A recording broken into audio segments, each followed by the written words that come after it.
we go, fluff the hair. You guys ever wonder what it would be like to date somebody with such an obvious blemish that you just can't use certain words anymore? You now have the shrimp. Excellent choice, sir. Shall I remove the heads? Oh my god, I am so sorry. What is wrong with you? Look at her. She gets so Oh, self-conscious God. about this. Are you Jeez, out of your accidental racism mind first day of the every job. time we go out to eat? Stupid. Yeah, that sounds about right. But you know, since it's a Dullahan we're talking about here, technically, since she's a Dullahan, she's two girls in one. You got the body and the head. So that's like double the hate crime. Hi, if you guys are new here to the UD, it's like the worst acronym that you could come up with for this. This is a series where I try to teach you why dating a mythical girl with a high body count and a history of violence is probably bad for your health. But damn it, if we don't keep trying. We try because everybody deserves to be happy. We try because we can fix her, and we try because if I don't forfeit my soul to that hot demon girl, then who will? And today's a special one. Not just because Doulahans are fun, but because when the Dullahan is completed, we will have finally completed every main girl of the Monster Girl series. It's almost sad to see it go. But yeah, Doulahans are cool. Personally, because I think you're getting two girls with one here, because the head can act independently of the body, and vice versa. Which is just begging me to try so many things. As far as anime goes, Lala was one of my favorite characters from Monster Musume, because I really liked her separate head gimmick, and how somehow the head would always just get lost in their little misadventures. I've never finished Durarara, but I like that Kelty drives a motorcycle instead of a horse, so that's a pretty neat touch. And then you have Machi from Interviews with Monster Girls, who's just way too adorable for our world. And on that note, how come nobody told me this show existed? Okay, to your credit, maybe you did and I just ignored it because I didn't know what the hell you were talking about, but I just recently discovered the show while doing my research, which set me back an entire week because I wanted to watch this to see what info I can get. And I was surprised to find both a vampire and a Yuki-onna in there, the latter of which I could have used for a previous video, which burns me. But no, there are just many points of that show where I can just hear the main character and think, oh my god, that is... I hope that's not me. But at the same time, I can hear it. I can hear it in his delivery. It's me. But I get it. I understand. And if you guys are still watching this series after I started like a year ago, then you must understand to some degree too. But no, Machi in that show is just... She just really makes me want a Dullahan girlfriend. Just the way that her... Because in that show, the way Doulahans work is their heads can't go back on, but there's a little fire where their necks are. Or at least where the head should go. So the fire shoots up when she gets nervous or embarrassed, or if one of her friends toys with her body while like the head's being occupied elsewhere. Oh, it's so cute. It is so adorable. It's so horrific in the most romantic way, and I love it. I love it way more than I should. But as cute as their anime counterparts are, the real thing could not be further than the truth. And if you stick around, I'm gonna let you know why you wouldn't want to date a Dullahan, because it's virtually a death sentence. Both physically and socially. In these videos, the way that I do it is I first give you the history of the Dullahan myth as it exists in our world, because we do have real Dullahans. I'll just tell you how that history works. In a second segment of the video, I'm going to be doing something different than what I usually do, and give you ways that you can escape or outwit the Dullahan should the need ever occur. Because my thought process there is that if I can't convince like 70% of you in the comments that dating a Dullahan's a bad idea, I could at least try to do damage control, like prepare you as best I can. And in the third segment of this video, I'm going to be talking about my personal thoughts, whether I date the Dullahan, questions that I really want answered about her, and stuff that I'd pretty much outsource to you guys. So if you're here for the rated R stuff, stick around, we'll get there eventually. Before I begin the history and facts portion of the video, I usually begin these by saying that I am not a solid researcher. There is a chance that I could be wrong with some information because no research is perfect. However, I am a guy who is passionate for his craft, and that craft is trying to make sure that every monster girl gets a just case before a tribunal of antagonists. So take that as you will, but I will say, it is a solemn belief of mine that anybody who is horny for their work, you can trust to do their best work. So without further ado, let's get into why dating a Dullahan is a bad idea. The Dullahan originates from ancient Irish folklore and was virtually carried by word of mouth up until the 19th century when somebody finally wrote a book on Irish myths and legends, which we will get to later.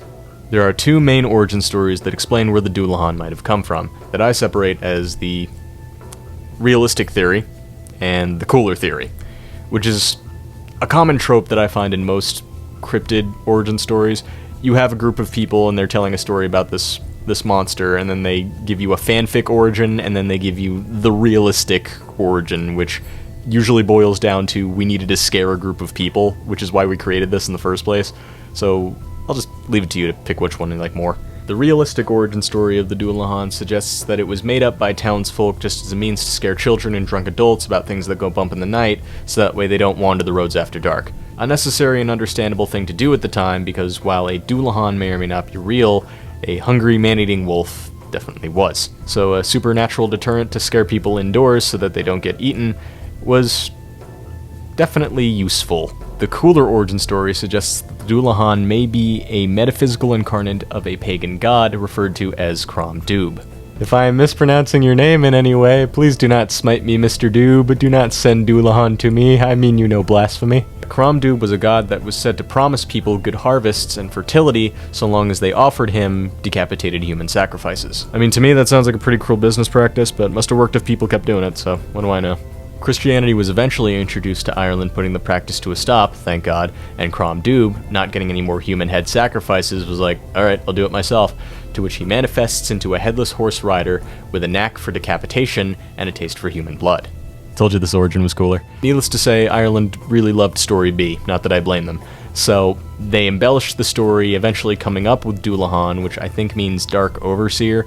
I'll need to correct myself if I'm wrong, but the point is, the story of the Dullahan was embellished with every town that heard about it. What remains constant in all the tales about the Dullahan is that it is headless and will usually keep its head at its side. I haven't been able to find anything that clearly says a Dullahan could stick its head back onto its body or if it just needs to be kept with it at all times, but what is clear is that the head can act independent of the body. I don't know if it's like a telephone signal where the head can only be a few feet away before it loses signal and then just dies out, but I do know that the body and the head could be two different entities just kind of moving around on their own without affecting each other. The head, on the other hand, will make you go flaccid immediately.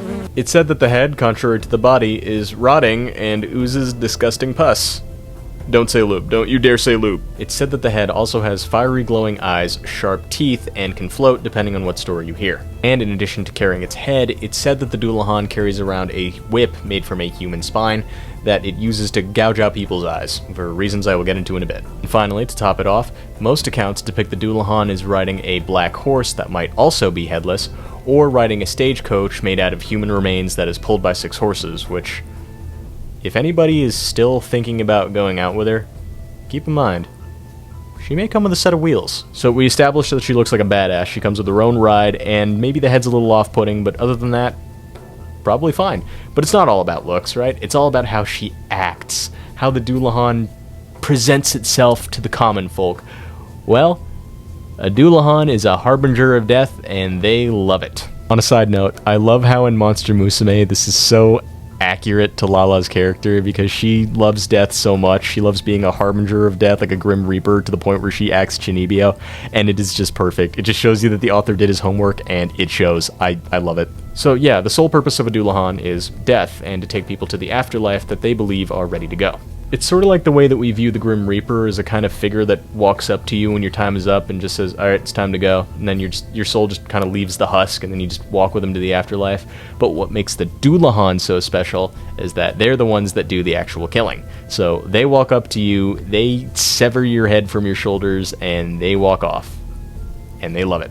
It is said that if her separate head calls your name, and I'll just call her from now on just to make things easier, but it is said that if the separate head calls your name, then you are marked for death, and you cannot escape. No matter how fast you run, she will hunt you to the ends of the earth until your head is off your shoulders. So for anybody who likes their name being called in bed, it's just not an option with this one. The Dullahan's also a bit of a perfectionist that prefers no witnesses, so one of two things will happen if you encounter a Dullahan on its way to take someone else. It is said that if a Dullahan is to encounter anybody who sees them when they are on the hunt for somebody, then they will actively pursue the person that saw them before returning to their original target. Which I guess canonically can explain why no one ever saw a Dullahan before. It's pretty neat. And in other cases, if somebody sees them while they're actively pursuing someone, then they will use that spine whip that I told you about earlier and gouge out your eyes with it.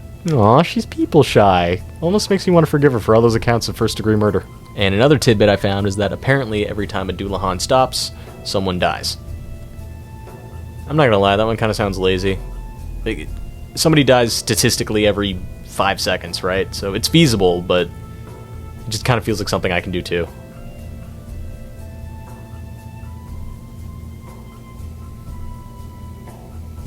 Oh my god, I'm a murderer. By that logic, I probably murdered like 30 people since I began my recording. There is another thing that I neglected to mention up until now about Doulahans, and that's that depending on the story that you read, the Doulahan could be less dark and brooding and more so an incurable prankster.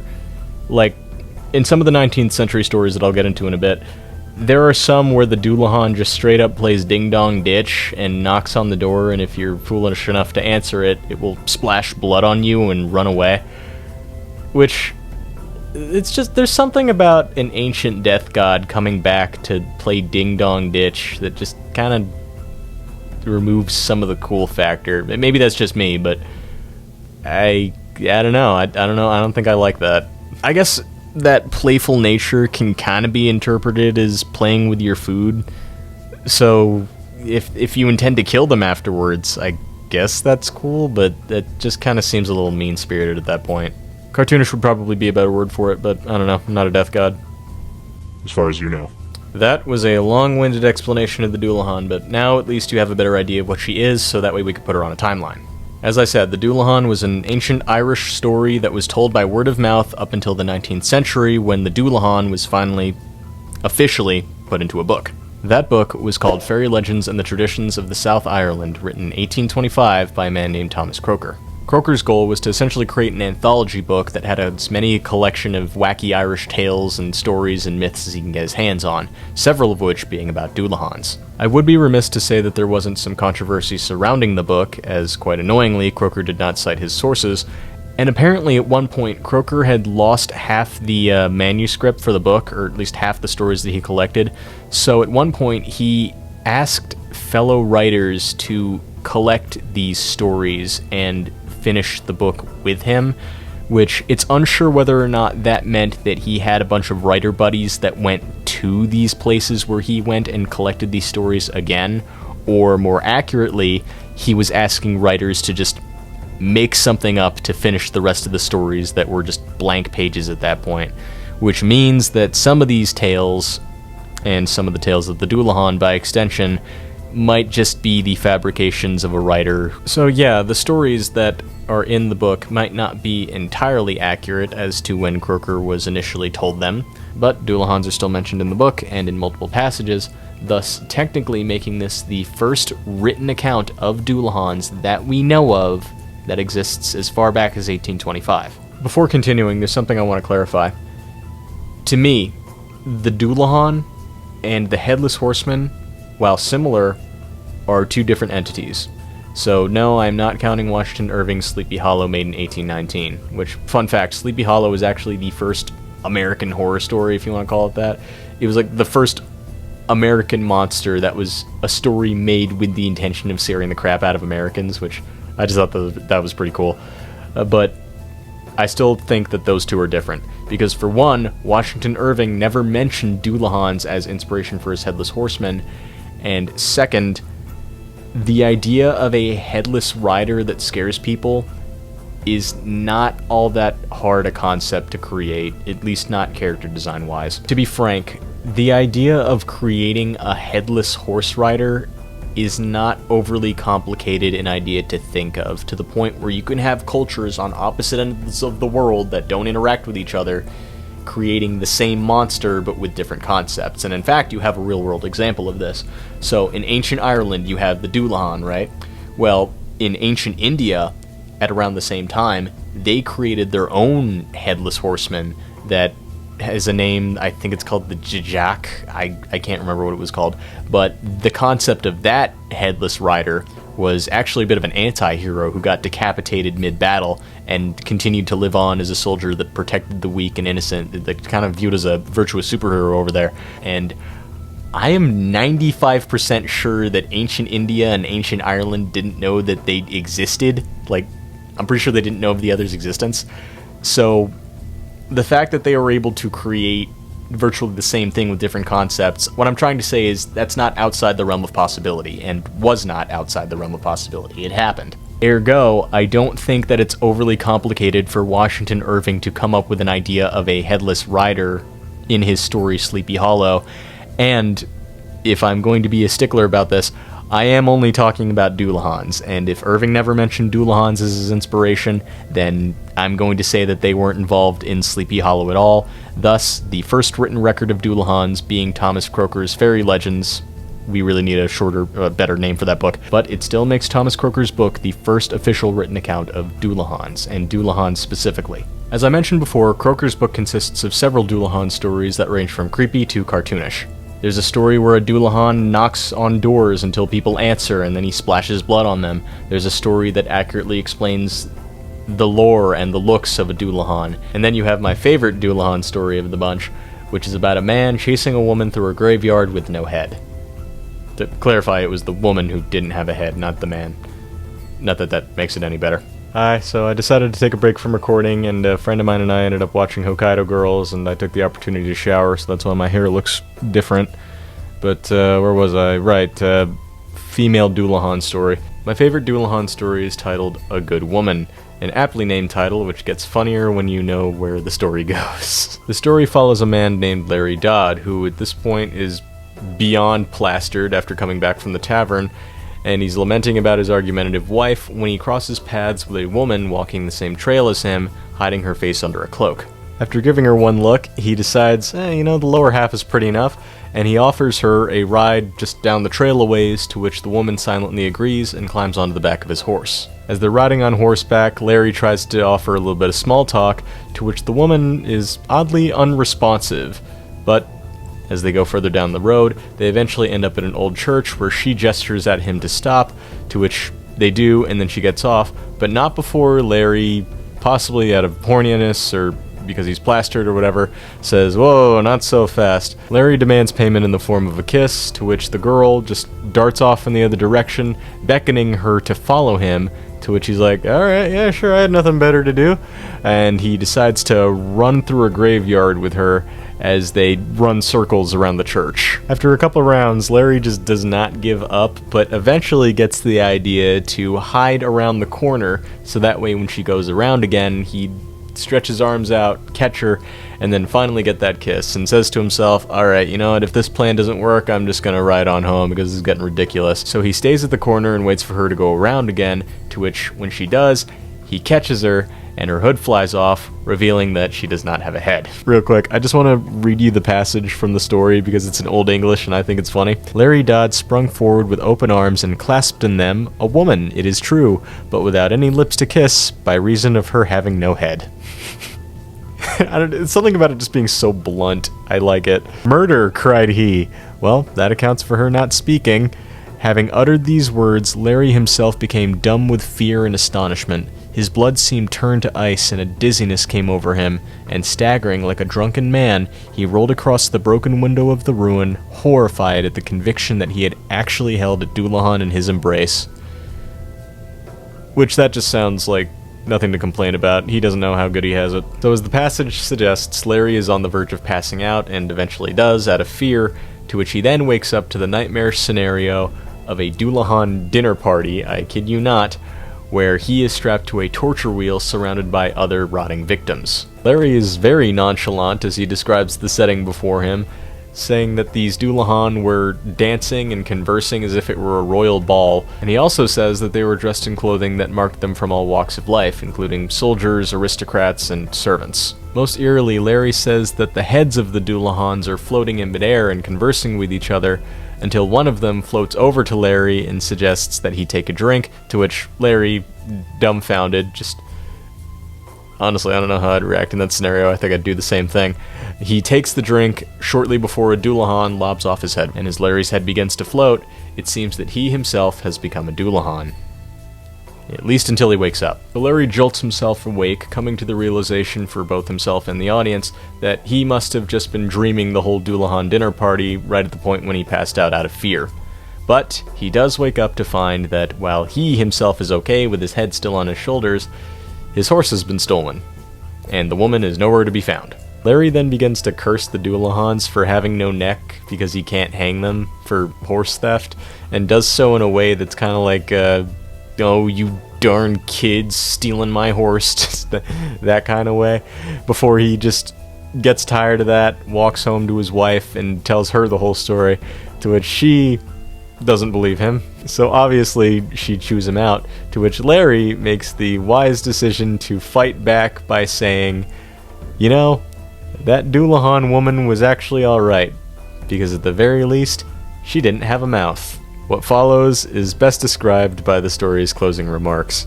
How this remark operated on the matrimonial dispute history does not inform us.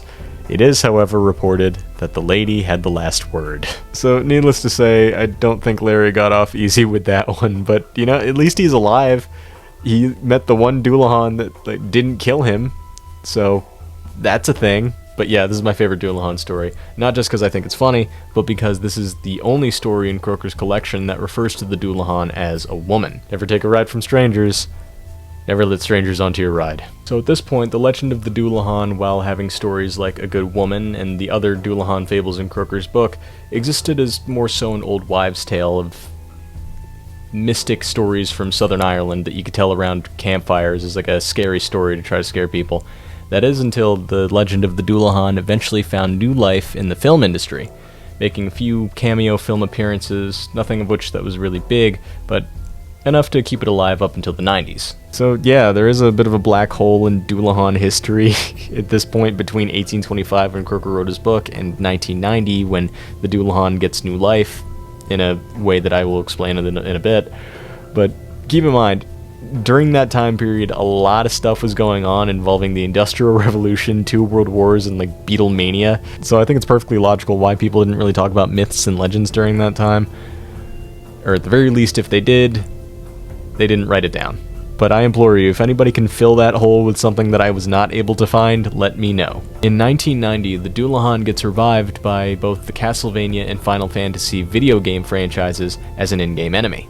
And yes, both Castlevania and Final Fantasy came out with in-game Dullahans in the same year. I don't know how that works. I don't really know anything about Konami or Square, like the 2 game developers that were creating Castlevania and Final Fantasy at around that time. But it just seems kind of suspect to me. Maybe they had like a mole in one of the companies that was like, hey, they're doing Dullahans over here, maybe we should do the same. Or maybe it's just a coincidence, but whatever. I will, however, say that Final Fantasy takes the cake for character design of the Dullahan because theirs is a woman. 8-bit, but still a woman. I'll take what I can get. We wouldn't see another popular female Dullahan until 2004 when Durarara, the manga, is finally serialized, introducing us to Kelty, a Dullahan that doesn't ride a horse but rides a motorcycle on a... I don't really know the story, but I'm going to say that she hunts down people just as a vigilante. I think that's what it is. Oh, Kelty. Like Celtic. Oh, I get it. Monster Musume would then be serialized in 2012, which means that Lala, since she doesn't show up in the story till like 20 chapters, I want to say it comes in 2013. Educated guess. Then the Interviews with Monster Girls manga would be published in 2014, introducing us to Machi, and in my unbiased opinion, pushing us one step closer to world peace. This is how I want my Dullahans to kill me. With cuteness. And that is the history of the Dullahan up until the modern day, at least in pop culture, and at least to the extent that I could find. Starting out as a bounty hunter from hell, only to fall into obscurity for a short time, only then to befall the fate of many a monster girl, which is to attain a full Japanese citizenship, and a fan club of fellas that are just oddly fixated on whether or not this thing is dateable, which the answer to that question is no. So I want you to sit down with me and think about it for a sec, alright? She can't call your name. Anybody that she interacts with is either going to be hunted or blinded, unless you are like the Larry Dodd character where she just steals a horse from you, but then you never see her again, so still a downside, but I guess you're alive and unharmed. And lastly, seduction is not part of her motif like it would be for most monster girls. So in this case, she's in it for the love of the hunt. She will go out there and hunt you down and not play with you. So you could put away the foreplay kink. I didn't like the way my hair looked again, so I took a second shower to try to change it back. Wonder if there's an easier process to this. Alright, antagonist, I get it. The Dullahan's probably not a good idea to date. She's disgusting, and I'm more than likely going to end up dead. But let's say I use my wiener over my beaner. Let's say I wanted to date the Dullahan for the love of the sport. What can I do to protect myself? Well, you're in luck, because while the Doulahan is a tough nut to crack, this nut has weaknesses. For one, I found that Doulahans, for some reason, are afraid of gold. This is another story I picked up about the Doulahan, not from Croker's book, but from an old wives' tale that was on the internet that a lot of people agree with, so I'd say it's fairly legit. The story goes, this man was walking from a tavern one night, as I guess most victims of the Doulahan do, when he encounters the Doulahan, so he starts darting off in the other direction as fast as he can, but one of the gold buttons of his jacket falls off, and rather than go back to pick it up, he just decides to keep running. But as he's running, he hears that the clopping of horse feet stops. So he turns around, maybe thinking he can go back to his button or whatever, but the Doulahan is gone, and so is his button. I don't know if that means that the Doulahan took the gold, but a lot of sources just say that the Doulahan is afraid of gold. I don't know how it translates, but that is a weakness. Use that to your advantage. The story is also unfortunately not that specific, so we don't know if anything that is the color gold can scare a Doulahan, or if it's just gold itself, which, you know, you have easier access to one over the other, but I'm going to say that anything that is a gold color could scare them. At least until they realize that it's fake. And what if that pesky Doulahan head calls your name, huh? If she does, then that means that you're dead and there is nothing you can do about it. Unless you go by an alias. That is my idea. There is no research that suggests that going by an alias is going to protect you. Maybe a Doulahan already has like a whole list of names that they go through, and it's impossible. But I'm thinking that we're playing by Death Note rules here. So if she doesn't know your name, you're still in the game. This next one is another one of my ideas that's stupid, but probably just stupid enough to work. Remember how I said how the Doulahan has to chase everybody who sees it before going back to its original target? Well, if you are the target, and you are in a well-populated area, and the Doulahan has to hunt you, then A, they will either avoid the crowd, or B, they will try to hunt you, but upon everybody pulling out their phones and seeing this headless woman sitting on top of a horse, she will then have to get everybody else before you. That could take a long time, and I'm willing to bet that she doesn't have all that time on her hands and she'll have to relax at some point. So after she takes maybe 5-6 victims, then you can take her out on a dinner date where she is nice and tired. Now of course, if you don't want to follow my ideas and you don't have enough money to afford Doulahan repellent gold, then I do have another idea for you. There's another story I heard where a man was walking the streets at night when he encounters a Doulahan, go figure, and he is scared out of his wits. So the Doulahan is looking at him going like, alright, I guess this is another soul I can take, until the man makes a final request to race it. The Doulahan is taken aghast at this, and he's like, alright, sure, I'll race you, not like you can beat me. But the man's like, alright, well, I'm going to give it my all anyway, we'll see what I can do. So the two of them get on their horses, and they start racing. And it's not even close. The Doulahan speeds right past him. When the Doulahan comes back to take the man's head, the man just kind of sits there solemnly with his arms out, just ready for it. When the Doulahan goes, chin up, bucko, you're not dying today. I respect your bravery. But to that end, I am going to be following you from here on to the rest of your life, just to see how it goes, because I am curious to see how you live. The Doulahan disappears, and the man is happy that he gets to live.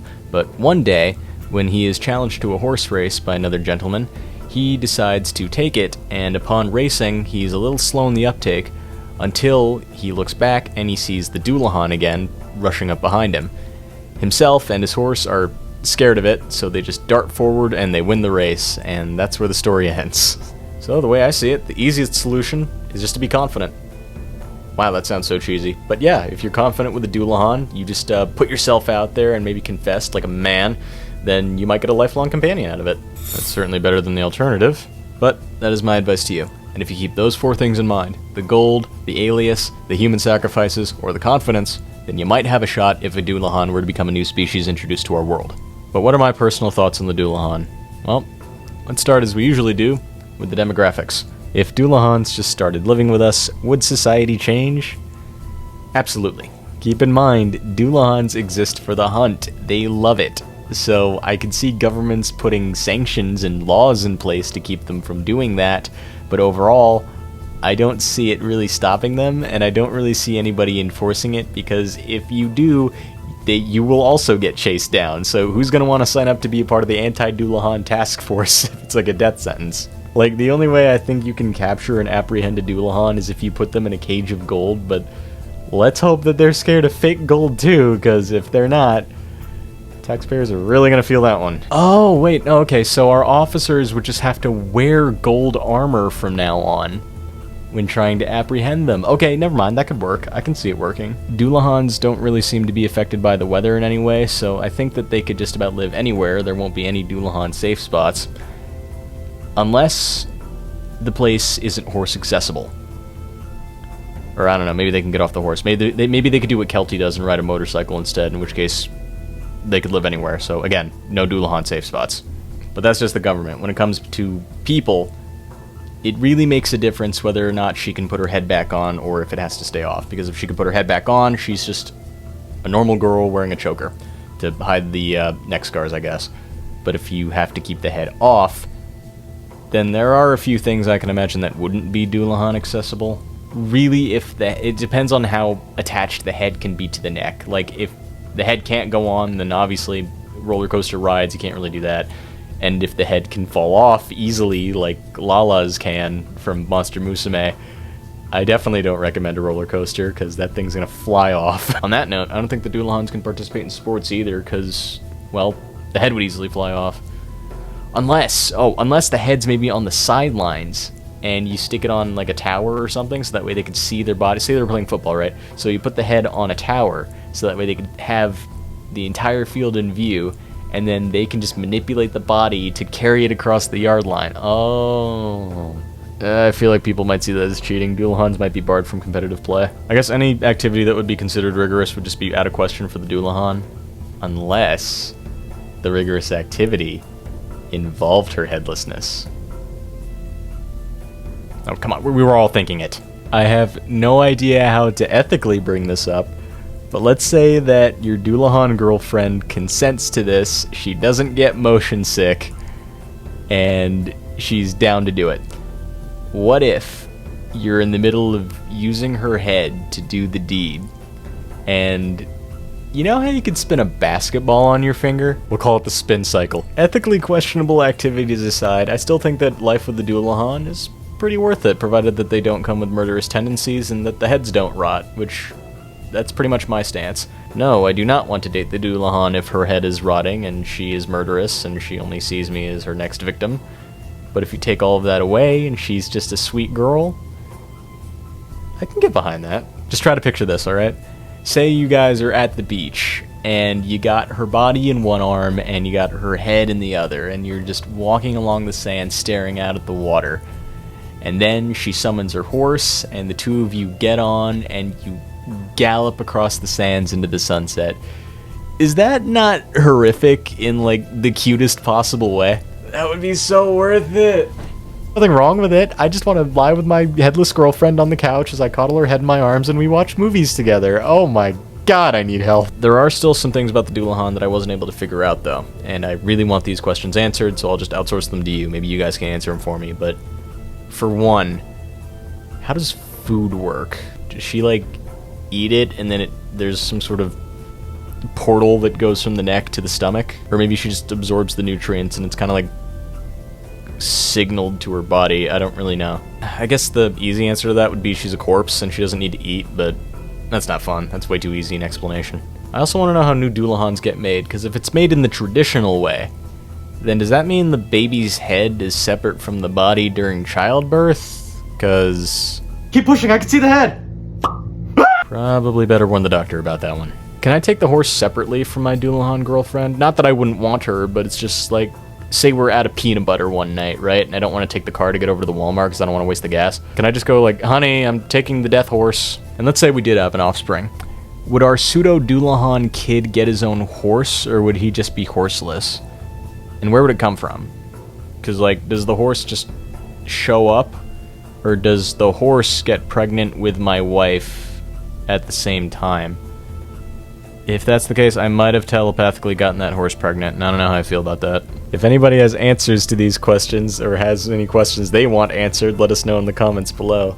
But that just about does it for the Doulahan. Hopefully you guys were able to learn a thing or two, and hopefully I was able to disturb you as well. Now that I'm looking at the runtime of recording, because I've been doing this for a collective 4 hours at this point, I imagine that the video will be a lot longer than the usual output, and I'm sorry for that, but if you're into long-form content, which I hope you are, then I hope that you enjoy that. But again, thank you for watching this far into the video. Hope you guys were able to learn a thing or two about the Doulahan, and that's all I've got for you. Sayonara, suckers.